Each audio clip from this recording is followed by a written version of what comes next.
Hi, welcome to the Brief Book Reviews channel, otherwise known as An Old Guy Reviews the Book that he's read this week. So what's the old guy read this week? Well, the book I've read this week is called After the Funeral by author Tessa Hadley. It was released in the UK as a hardback on the 13th of July 2023, and it's a collection of 12 short stories. Regular viewers of the channel will be aware that I'm a little bit wary of short story collections because very often they are authors' ideas or book ideas that haven't really made the cut, and they tend to be a bit truncated and not really worth a read. This, however, is a book of short stories that are written as short stories, and indeed the author has previously published collections of short stories, and the acknowledgement at the back of the book says that these stories have been published before, including 7 of them published in the New Yorker magazine. So clearly, it's quality stuff. So what's it all about, you say? Well, I guess the general thread is the fact that small events can have big consequences, and all these stories have that sort of thread going through them, how people's lives can possibly change on one little bit of knowledge, one thing that they've seen that they hadn't seen before. And the other common thread is that it's like the age-old conflicts of responsibility versus freedom, power, desire, convention against subversion, non-conventional means, and reality and dreams. I won't review every single story. As I said, there's 12 of them. My favourite of the book, there are 2, I guess.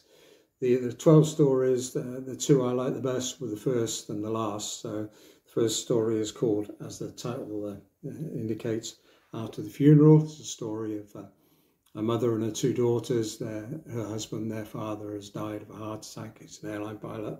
And it's how they adapt after that and how things change for them, and the way that the mother has a relationship with somebody else and the way the girls behave with that. The final story is called Coda, and it's set, again, it's a mother and daughter type story. The final story is called Coda, as said, and it's set during the pandemic, during lockdown, where a daughter is staying with a mother, and she finds things in herself that she hadn't found before.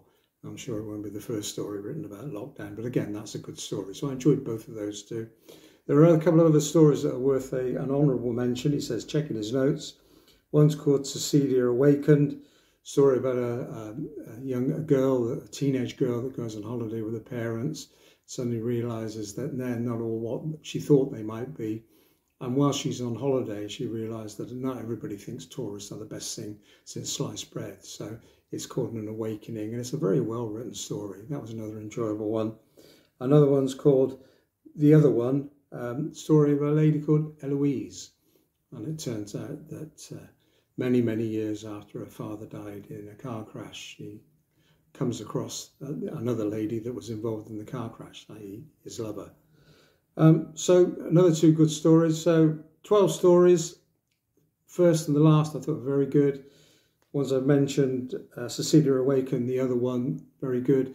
Another one, there's a story of 2 sisters that meet in a posh hotel and they haven't met for years. One's with a group of business people that are enjoying themselves. The other one works there as a receptionist stroke manager. Again, well written. Some of the stories, frankly, they're very short, and like any collection of stories, some are good and others you're thinking, well, I'm not sure where this one's going. But all in all, an enjoyable collection of short stories. If you like reading short stories, there's bound to be one in here that you'll like. So I give it 6 out of 10. That's it for this week's Brief Book Review. 10/10 till we do it again. Thanks for watching.